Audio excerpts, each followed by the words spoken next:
Bien, et ben aujourd'hui je vais faire un petit montage.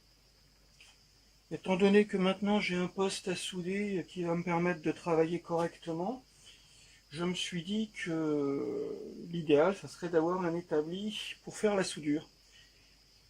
Et j'ai regardé un petit peu tous les tutos qu'il y avait. On peut faire un établi entier. Ou alors moi j'ai eu l'idée, récupérer un vieil établi.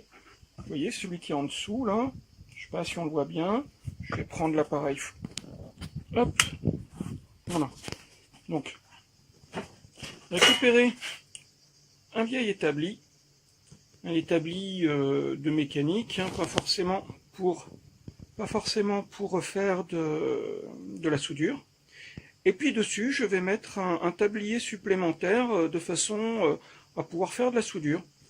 Donc, j'ai récupéré un bout de tôle. J'ai été chez Métal et Fer pour acheter des tubes carrés en 30-30 par 2,5 mm d'épaisseur. Et les tubes carrés, ça vaut la peau des fesses. Enfin, quand on les achète dans les grandes surfaces de bricolage, où ils sont à facilement 12, 15, 16 euros les 2 mètres. Et ça tourne facilement à 8 ou 9 euros le mètre. Moi, je les ai payés 4 euros et des brouettes, un peu moins de 5 euros. Alors, c'est pas ça, hein, ça c'est des tubes beaucoup plus petits, que j'ai récupérés aussi. Et c'est surtout la tôle, là.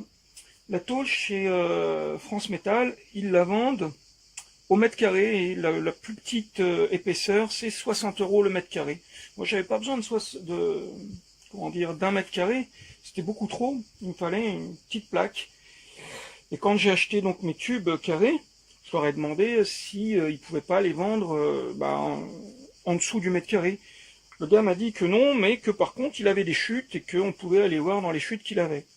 Et il m'a trouvé une chute qui est plutôt pas mal, hein, qui doit faire dans les 1 mètre sur 35-36 cm. Et donc je m'attendais à ce qu'il divise le prix par 3, puisque c'est la surface par 3, ce qui m'aurait fait une vingtaine d'euros. Et ben non, vu que c'était une chute, il me l'a fait à 8 euros, un petit coup de louche comme ça, à 8 euros.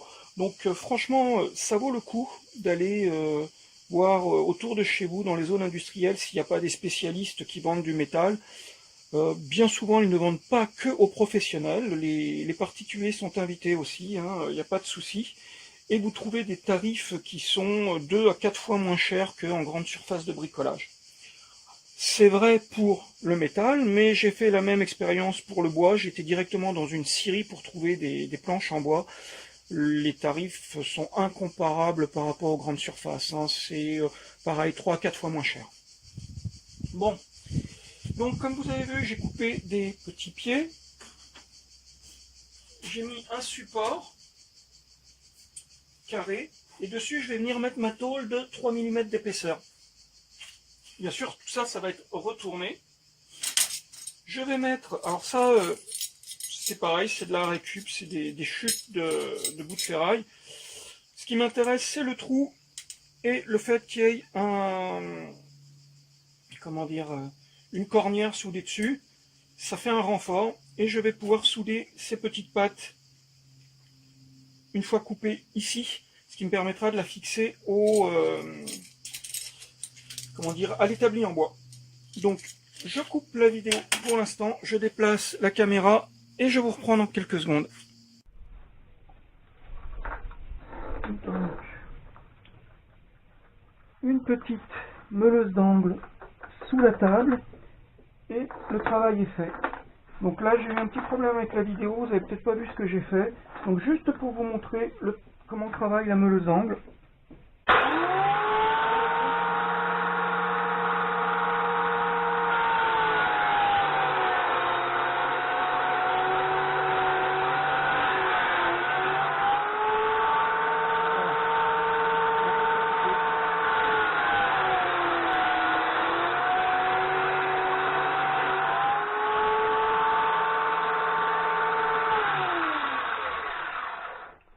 s'agit d'une bête meuleuse d'angle hein, que j'ai mis en dessous.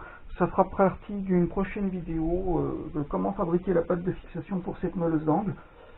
Après, il suffit de rentrer le fil électrique dans un bouton, un interrupteur, de le ressortir et puis d'aller le brancher sur une multiprise. C'est peanuts à faire.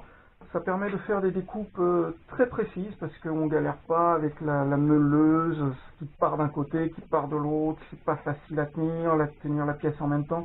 Poser la pièce fixer la pièce dans un étau, puis aller meuler après dessus, c'est pas non plus, on n'est pas bien. Là, franchement, on est à plat, comme sur une scie circulaire, et vas-y, ça y va tout seul. Donc, coupure de pièces vraiment propres. Après, bon, bah, faut être bavuré, hein, c'est pas non plus, faut pas rêver, hein, c'est de la coupe, hein. Bien, bah, après avoir coupé nos fameuses pièces, on les soudera comme ça, ce qui va nous permettre de fixer l'établi métallique sur l'établi en bois. Ça va nous le rehausser d'une petite vingtaine de centimètres, ce qui permettra de travailler à hauteur. Pour souder, c'est plus confortable. On peut poser sa main et aider à souder. Alors, eh ben, on va commencer par cette partie-là. Je vais tirer ça. Hop. Je vais brancher le poste à souder. Là, il est temps de souder. Donc,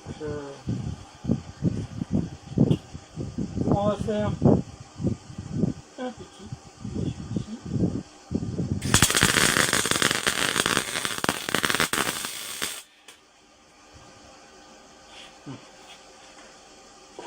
Ah, bah, je suis loin d'être un pro, hein.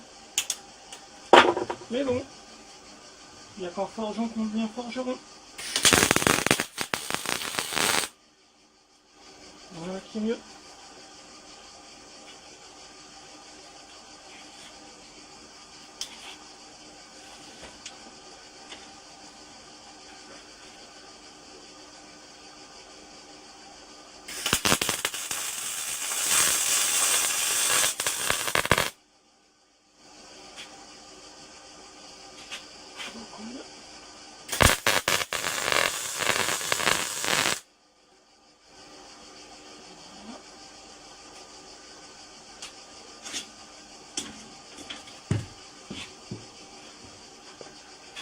Alors je vous le dis tout de suite, hein, c'est beaucoup plus difficile de souder sur des pièces qui sont, comment dire,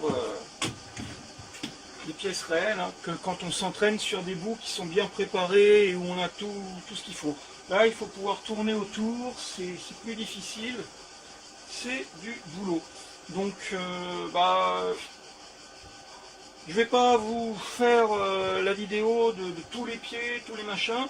Je vous montrerai une fois que le châssis sera monté. Bonjour, et bien voilà, cette fois-ci c'est terminé, il est fini. Donc comme vous pouvez voir, j'ai mis un petit étau. La pince directement sur la plaque d'acier, comme ça il suffit de poser les pièces pour souder. Les pattes, comme je vous avais expliqué, soudées sur les bords. Voilà, donc il y en a une aux 6 pieds. J'ai juste fait attention de bien mettre la même hauteur partout. C'est important, parce que si vous n'avez pas la même hauteur, que votre plan de travail n'est pas bien plan, comme on dit, eh bien les pièces que vous allez monter dessus ne seront pas... les pièces que vous allez monter souder dessus ne seront pas bien d'équerre. Donc celle-ci, vous voyez, elle bouge un petit peu. Et là, c'est dû aux épaisseurs de soudure que j'ai pas encore entièrement et bavuré à la disqueuse. J'ai pas tout disqué. Voilà. Donc voilà, petit établi de soudage, vite fait, bien fait. Et bien, à la prochaine vidéo. Bye!